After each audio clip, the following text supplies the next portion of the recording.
Chino! Upa.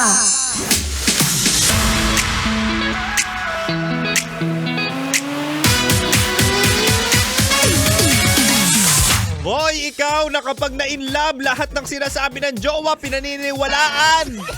Uy, ang daming ganyan na kapag na-fall ay talaga nga namang lahat ng sinasabi mapamali o tama. Tama lang lagi sa kanya. Ang daming marupok, no? Ang daming marupok, ang daming submissive. Nako, ang sinasabi ko lang dito, mahal, hindi maganda yan. Baka nabubulag ka na, nag-cheat na pala, hindi mo pa alam. Kapag na-inlove ka, para kang color blind, hindi mo na alam ang red flag. Uy! mahal. Ano yung sa'yo? Kim Chino yung nita. Ay, Wednesday na, tapos weekend na, no?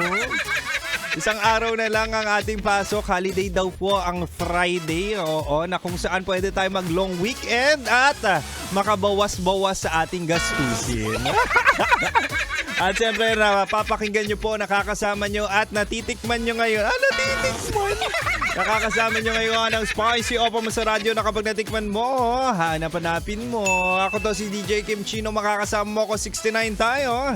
6 to 9 p.m.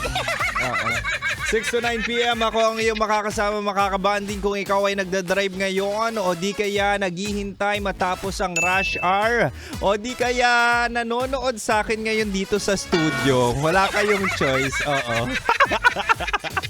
Ako ang inyong makakasama, DJ Kim Chino hanggang 9 p.m. At speaking of cheating, ay nako, ito yung sinasabi natin, minsan mahal, sa sobrang pagmamahal natin, binabaliwala natin ang mga senyales na talaga nga namang meron na siyang iba. Minsan mahal, ito yung sinasabi natin, micro-cheating, na nagloloko na pala sa'yo yung tao pero hindi mo pa nahahalata kasi subtle lang. Na para bang harmless lang sa umpisa, di ba? Sige tonight, para maliwanagan ka at magkaalaman tayo kung kailangan mo pa ba magstay sa relasyon na ganyan. Ibibigay ko ang 3 uri ng micro-cheating na kadalasang hindi mo napapansin. Oh, no! Ito na mahala. Unang-una, micro-cheating na yan kapag dumadamove sa social media. Ito yung sinasabi natin na mahalaga ang digital footprint. Hindi ko naman sinabi na talaga nga naman magiging CCTV ka sa jowa mo. Pero minsan mahal, kailangan mo ring magmatsyag. Diba? Totoo yan. Digital footprint. Ano ba ginagawa niyan sa social media? Paano kung nilalanding iba? Diba? Ano pa? Yung madalas kausap yung isang tao pero kapag tinatago sa partner ay talaga nga namang kala mo may nagawang kasalanan. Kahit hindi pa yan nag-I love youhan, kung sweet na sa isa't isa sa social media at sa private messages, ay naku, that's already cheating na hindi mo lang nalalaman. Diba? Totoo yan. Ano pa, yung mga nagbubura na messages sa social media, nako, sinasabi ko sa inyo. Yung mga unsent messages, nako, bakit ka nag-delete? Diba? Usually sinasabi or talaga nga namang linyahan ng mga manloloko, dinilit ko kasi kapag nakita mo, alam kong magagalit ka. Walang yaka! Oy, maraming ganyan yung nagdi-delete ng message. Ano pa?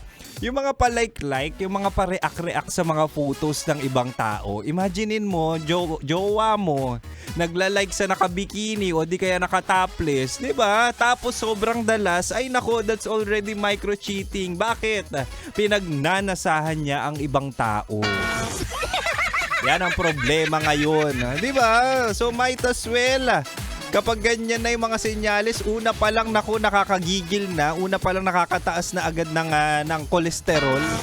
Huwag mo nang i-tolerate, communicate with your partner, 'di ba? Huwag tayong tutulad sa mga manloloko na 'yan. Oo.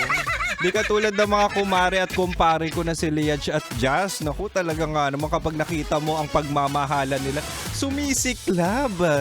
Oo, nag-start pa yan na sila ay magjowa nung sila ay nag-aaral pa. Pero ngayon, going strong at may anak na. Wow, sana all nagbunga. Sana all matamis pa rin ang pagmamahalan, sing tamis ng donut na binigay nila sa amin dito sa 90.7 Love Radio Manila.